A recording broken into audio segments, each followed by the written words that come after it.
મારું નામ વિદ્યાબેન છે. આ મારા મધર છે. એમને યુરિનની તકલીફ હતી, એટલે કે પેશાબની તકલીફ હતી.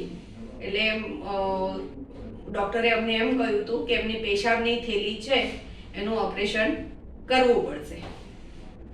અને અમે પેશાબની થેલી આખી જ એમણે રિમૂવ કરી અને નવી બનાવી છે. અત્યારે એમને રેગ્યુલર પેશાબ વ્યવસ્થિત રીતે થાય છે. શરૂઆતમાં થોડી ઘણી તકલીફ હતી, પણ ડૉક્ટરે જે પ્રમાણે સલાહ આપી એ પ્રમાણે અમે કર્યું છે. એમને જે સ્ટેપ બાય સ્ટેપ શીખવાડ્યું એ પ્રમાણે અમે સ્ટેપ બાય સ્ટેપ કર્યું અને આજે મારા મધરને ખૂબ સરસ છે. હતા એવા નોર્મલ થઈ ગયા છે અને બહુ જ સારી રીતે એમણે ઓપરેશન પાર પાડ્યું છે. સાથે ડૉક્ટરનો ખૂબ ખૂબ આભાર. જો કોઈ આવું હોય તો ફરી ઓપરેશન કરાવવું જ જોઈએ અને એ વ્યવસ્થિત થઈ જાય. આપણી થોડી હિંમત રાખી અને કરીએ તો બધું જ સારું થઈ શકે છે.